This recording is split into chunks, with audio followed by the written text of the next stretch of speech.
मुरादाबाद में लुटेरों ने एक ट्रक लूट की वारदात को अंजाम दिया, जहां लुटेरों को एनकाउंटर के बाद गिरफ्तार भी कर लिया गया। लेकिन इस लूटकांड में सबको हैरान कर दिया है, क्योंकि लूट की वारदात में किसी बेशकीमती चीज को नहीं बल्कि सरसों के तेल को लूटा गया है।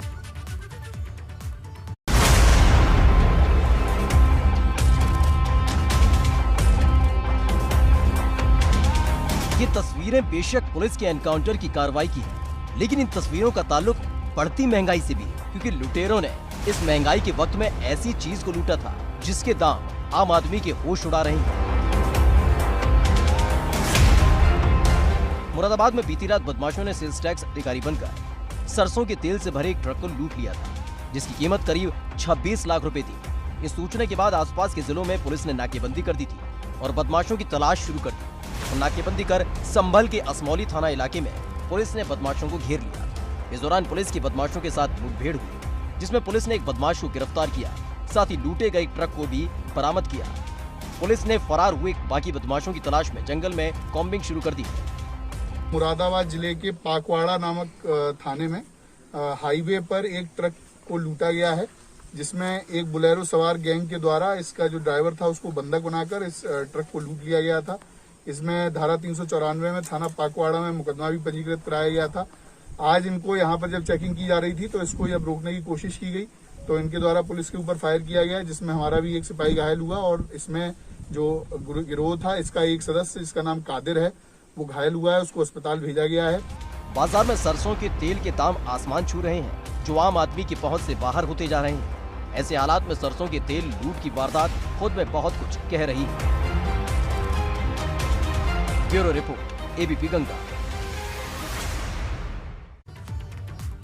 उधर शामली में डीएम और एसपी ने शराब की ठेकों पर अचानक चेकिंग की। अलीगढ़ में जहरीली शराब कांड के सामने आने के बाद डीएम और एसपी ने संयुक्त रूप से शामली के शराब की ठेकों पर छापे मारे और शराब के ब्रांड की स्कैनिंग की। डीएम और एसपी की इस कार्रवाई की वजह से शराब के दुकानदारों में हड़कंप मच गया। वहीं डीएम ने इस दौरान एक मॉल शॉप के मालिक को नोटिस भी जारी किया है। दरअसल इस मॉडल शॉप पर रखी शराब की बोतलों के बारकोड में कुछ खामी पाई गई थी, जिस वजह से ये नोटिस दिया गया है। वहीं डीएम ने साफ कहा है कि अगर मॉडल शॉप का मालिक जल्द ही सही कागजात नहीं दिखाता है तो उसके खिलाफ कड़ी कार्रवाई की जाएगी। आज शामली में और कप्तान साहब द्वारा कई एक्साइज शॉप्स का निरीक्षण किया गया है, जिसमें देसी शराब भी हैं, मॉडल शॉप्स भी हैं। वहाँ पे स्टॉक वेरीफाई किया गया है, बारकोड चेक किया गया है। एक तरह से एक अभियान हम लोग लगातार चला रहे हैं ताकि कहीं पे भी कोई इलीगल, नकली, कोई भी इस तरह की शराब जो है सेल ना हो पाए। उसी के तहत हम यहाँ मॉडल शॉप देखने आए थे, जहाँ कुछ स्टॉक का वेरिएशन मिला है। इसकी वजह से इनको नोटिस जारी कर रहे हैं। एक पूरे महीने का ये अपना रिकॉर्ड दिखाएंगे। अगर टैली नहीं होता है तो इनके खिलाफ आगे की कार्रवाई करी जाएगी। कानपुर में आज उस वक्त एक बड़ा हादसा होते होते टल गया जब लखनऊ कानपुर रेलवे रूट पर एक डीजल ट्रेन के 3 और 11 नंबर के डिब्बे में आग लग गई, लेकिन समय रहते डिब्बों में लगी आग को काबू कर लिया गया। हालांकि अब तक इस बात का पता नहीं चल पाया है कि आखिर डीजल ले जा रहे डिब्बों में आग कैसे लगी। पीछे कर लो भैया गाड़ी है भाई।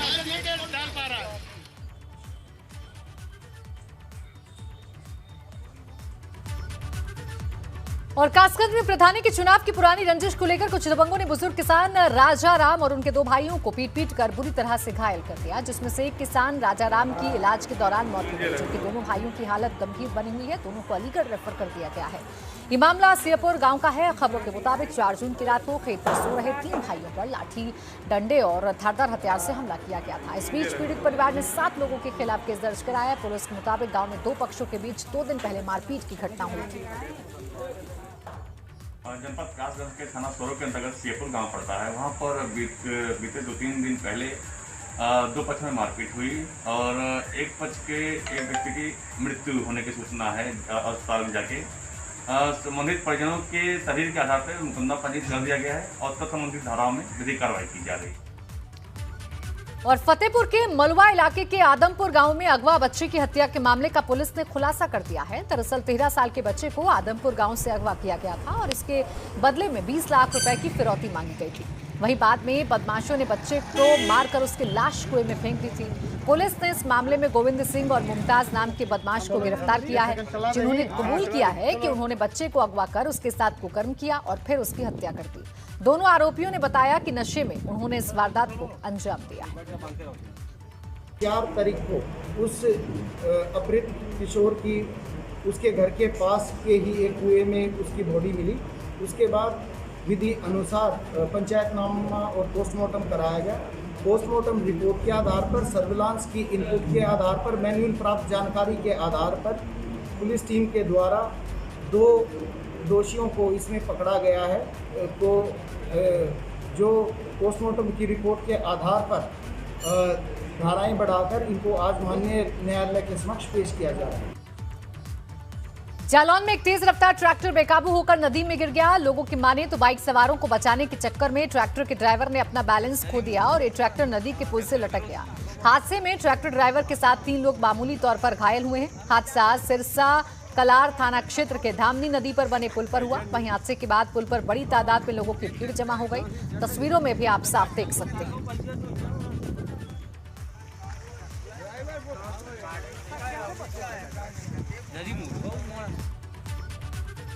उन्नाव में आर्थिक तंगी और कर्ज से परेशान किसान ने खुदकुशी कर ली। किसान ने बिजली के खंभे पर 11,000 वोल्ट की लाइन की चपेट में आकर आत्महत्या कर ली। मृतक के बेटे ने बताया कि पिछले कई दिनों से उनके घर पर खाने के लिए कुछ भी नहीं था और पिता पर लाखों रुपए का कर्ज भी बकाया था, जिसकी वजह से उसके पिता बेहद परेशान थे। मामला फतेहपुर इलाके के दुल्लारपुर गाँव का है। पुलिस ने मृतक किसान के शव को पोस्टमार्टम के लिए भेज दिया है और फिलहाल आगे की कार्रवाई कर रही है।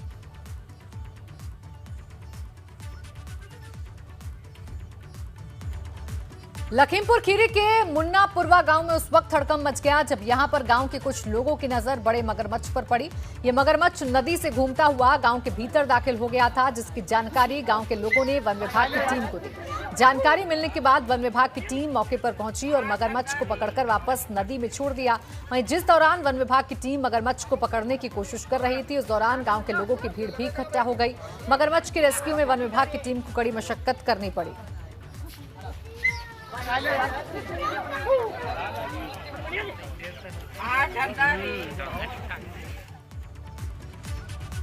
मुरादाबाद में एक हिरन 15 फीट गहरे कुएं में गिर गया, जिसकी जानकारी पुलिस को एक शख्स ने दी। इसके बाद पुलिस की टीम मौके पर पहुंची, जिसने हिरन को रस्सी की मदद से कुएं से बाहर निकाला और सकुशल जंगल में छोड़ दिया। फूलपुर मिठनपुर गांव के रहने वाले सत्यपाल सिंह ने पुलिस को फोन पर हिरन के कुएं में गिरने की जानकारी दी थी, जिसके बाद पुलिस टीम ने करीब आधे घंटे की मशक्कत के बाद हिरन को कुएं से सही सलामत बाहर निकाल लिया।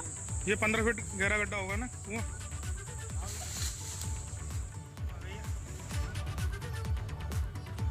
अपना दल एस के अध्यक्ष अनुप्रिया पटेल ने अपने संसदीय क्षेत्र मिर्जापुर में कोरोना वैक्सीनेशन को रफ्तार देने के लिए महत्वपूर्ण घोषणा की। अनुप्रिया पटेल ने कहा कि 5 विधानसभा क्षेत्र नगर, मझवा, झानवे, चुनार, मडिहान की ग्राम पंचायतों में जो भी ग्राम पंचायत सबसे पहले कोरोना वैक्सीनेशन का काम 100% पूरा करेगी, उसे ग्राम पंचायत में सांसद निधि से 10 लाख रुपए का विकास कार्य कराऊंगी।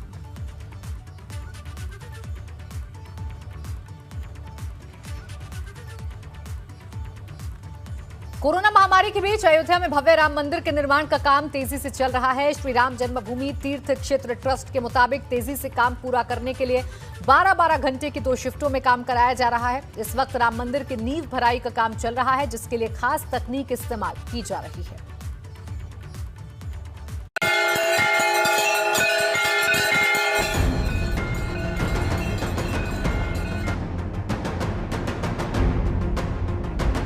अयोध्या में रामलला के भव्य मंदिर निर्माण के लिए दिन रात काम किया जा रहा है। तय समय पर मंदिर निर्माण के सारे कार्य पूरे हो सके, इसके लिए 12-12 घंटे की 2 शिफ्टों में निर्माण कार्य चल रहा है। इस समय परिसर में मंदिर की बुनियाद भरी जा रही है, जिसके लिए 400 फीट लंबा, 300 फीट चौड़ा और 50 फीट गहरा गड्ढा खोदा गया है और 12 इंच मोटी कंक्रीट की लेयर बिछाई जा रही है, जिसे वाइब्रेटर और रोलर से दबाकर 10 इंच किया जाएगा और इसके बाद उस पर अगली लेयर बिछाई जाती है। हर लेयर को कंप्लीट करने में 4 से 5 दिन लग रहे हैं और इस हिसाब से देखा जाए तो बुनियाद भरने का काम अक्टूबर माह तक पूरा हो जाएगा। अभी तक कोई और बाधा नहीं आई, भगवान की कृपा बनी हुई है, कार्य प्रगति के साथ आगे बढ़ रहा है और ये निश्चित रूप से विश्वास है कि अक्टूबर तक का समय हम सब ने तय किया है, नींव भरने का काम उस समय तक पूरा हो जाएगा।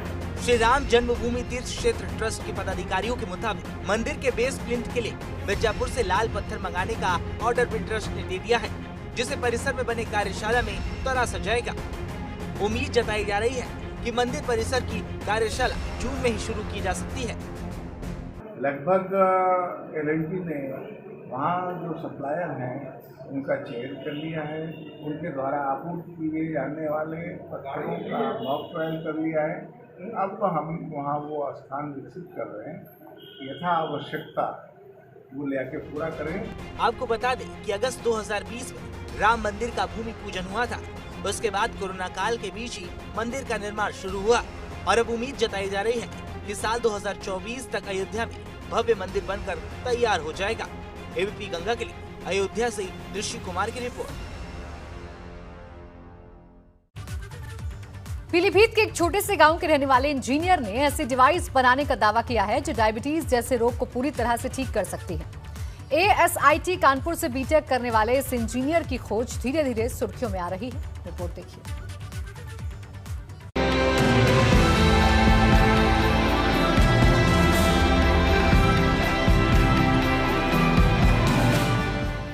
कहते हैं प्रतिभा किसी चीज की मोहताज नहीं होती, बस उसे मौका मिलना चाहिए।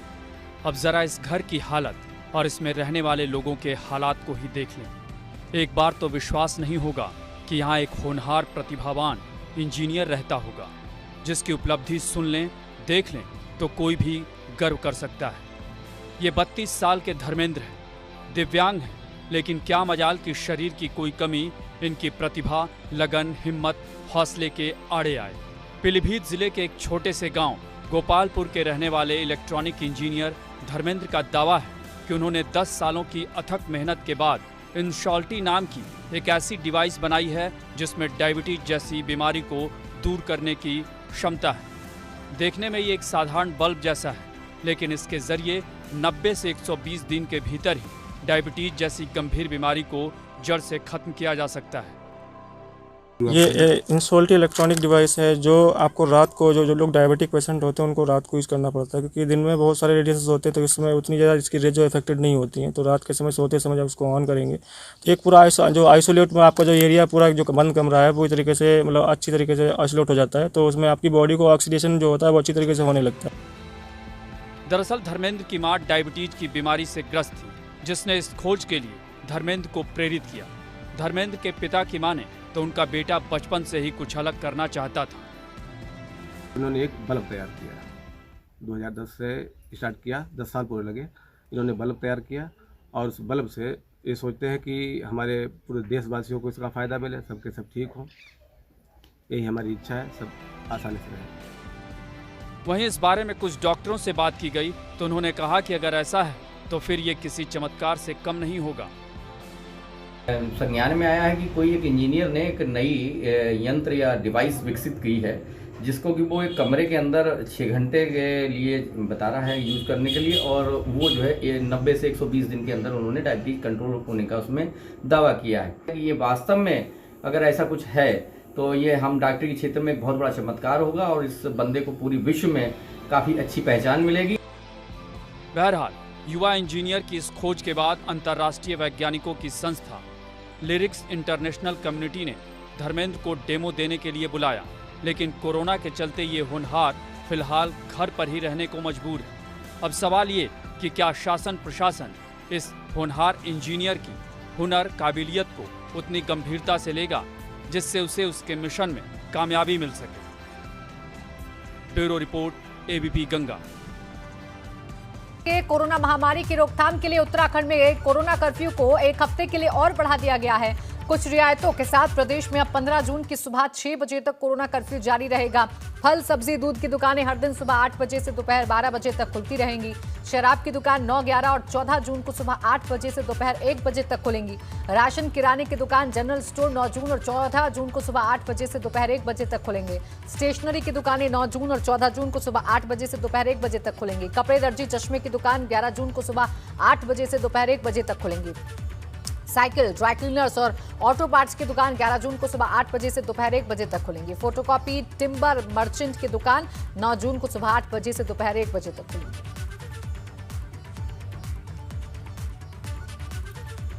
पूर्व सीएम त्रिवेंद्र सिंह रावत की मांग है कि अब 4 धाम यात्रा को खोलने पर विचार करना चाहिए। इस पर गंगोत्री धाम के पुरोहितों की प्रतिक्रिया भी सामने आई है। तीर्थ पुरोहितों का कहना है कि सरकार को ऐसी व्यवस्था करनी चाहिए थी कि यात्रा भी चलती रहे और कोविड के नियमों का भी पालन होता रहे। पुरोहितों का ये भी कहना है कि अगर पूर्व सीएम को उनकी इतनी ही चिंता है तो फिर उन्होंने सीएम रहते हुए पुरोहितों और हकूकधारियों के हितों के बारे में क्यों नहीं सोचा। तीर्थ पुरोहितों ने पूर्व में भी कहा है कि सरकार ऐसी कोई व्यवस्था करे जिससे जो है यात्रा भी चलती रहे और कोविड का भी पालन हो सके, जैसे 72 घंटे की RT-PCR तमाम ऐसी बातें तीर्थ पुरोहितों ने कपाट खुलने से पूर्व कही। मैं त्रिवेंद्र सिंह रावत जी से कहना चाहता हूं कि आपको आज व्यापारियों की बड़ी चिंता हो रही है। इससे पूर्व आप पूर्व मुख्यमंत्री रह चुके हैं, तब तो आपने कभी भी व्यापारियों के बारे में और चार धाम में जो तीर्थ पुरोहित हैं उनके बारे में कभी सोचा नहीं, उनके बारे में कोई आपने वार्ता नहीं की। आपके पास ज्ञापन आए तब आपने कोई बात नहीं। आज आपको जो है, जब आप पूर्व हो गए तब आपको बड़ी चिंता हो रही है और आपको लग रहा है कि यहाँ का व्यवसाय चलना चाहिए। आपने सबसे बड़ा जो आपने उल्टा काम जो इंद्र तीर्थों पर किया है वो देवस्थानम बोर्ड बना करके जो थोपा है आपने, उसको जो एक बहुत जो काला कानून जो है इन तीर्थों पे थोपा हुआ है। और हम सब तीर्थ पुरोहित लगातार इस चीज़ का विरोध करते आ रहे हैं, धरना प्रदर्शन करते आ रहे हैं। उस बात पर आपने कभी नहीं बोला है।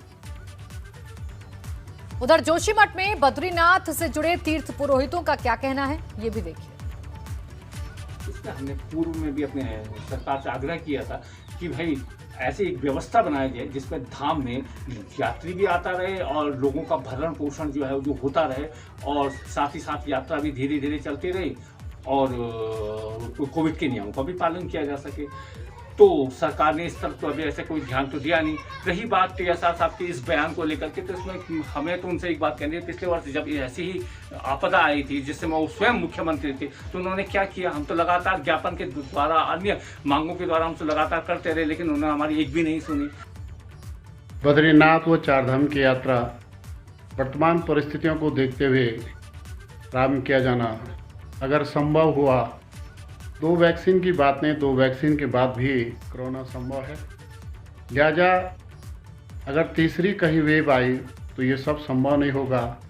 और अगर भगवान बद्री विशाल की यात्रा पहले स्थानीय व्यक्तियों को खोली जाए, अगर पूरा यहाँ पे सामान्य स्थिति प्राप्त हो जाती है तभी चारधाम की यात्रा प्रारंभ की जा सकती है। नहीं तो किसी प्रकार से कोरोना का तृतीय वेव बढ़ा तो यह सब संभव नहीं हो। उत्तराखंड में आज फिर से मौसम बदलने जा रहा है। मौसम विभाग का कहना है कि 6 जून तक उत्तराखंड के पहाड़ी जिलों में बारिश की संभावना है। वहीं 7 जून को पूरे प्रदेश में भारी बारिश होगी। उधर उत्तराखंड में 20 जून के बाद मानसून की दस्तक होगी, जबकि 15 जून के बाद बारिश में धीरे धीरे इजाफा होगा। मौसम विभाग के अलर्ट के बाद उत्तराखंड में आपदा प्रबंधन के लिए बनाए गए तमाम कंट्रोल रूम अलर्ट पर हैं।